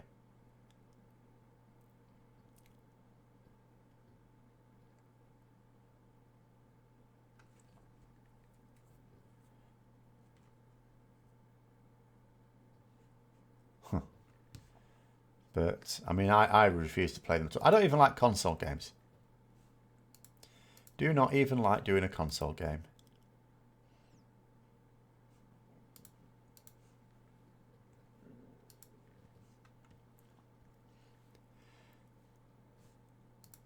Oh, no, another comment. I thought I was going to get onto the last bit of Ian's interview there. WoW has a lot of audience categories, though. It will never be consensus on what's good or bad, even if the measures are objective. Well, but you don't need that. All you need to know is there enough in the game to keep X player happy? They don't have to be playing all the... That's the thing that Blizzard don't seem to understand. We don't need to play all the content. They shouldn't be forcing us to try everything. Just let us play the thing we enjoy in the game. And if that's just dungeons, or if it's just islands, or I can't imagine that. If it was, or if it's just raids, they should let us just do that. That's enough. We only need to play it for, you know, someone only needs to be able to play it for 6 to 10 hours a week. And that's easily worth the money. Easy. Big bargain, the subscription fee. Console, no, I don't like console. I don't like the controllers. I don't like the concept of them. The only time I ever played console games is when I got drunk. I actually made a mistake many years ago, because I'd used to go to people's houses, we'd get drunk, stuff like that. We'd end up playing Tekken 2 or something like that on the old PlayStation 2. And I always used to win, because not that I knew what I was doing, I was just drunk. I was just more inspired when drunk than everyone else. So then what I thought to myself, I play Tekken 2 quite a lot. I'll get a PlayStation 2 and Tekken 2. And I did. And then I loaded it up and I just thought, hang on, I've missed the problem here. I'm not drunk. Because I don't drink when I'm on my own at home. What have I bought this for? And I just basically never used it.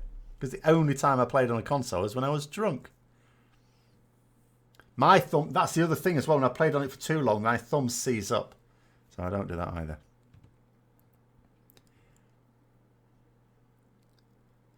Oh, you say pretty easy to keep pet collectors happy. I think completionists, you can keep them active, not always happy, but active. Because yes, you put enough stuff in the game that, and obviously you've got the pet dungeons and stuff like that.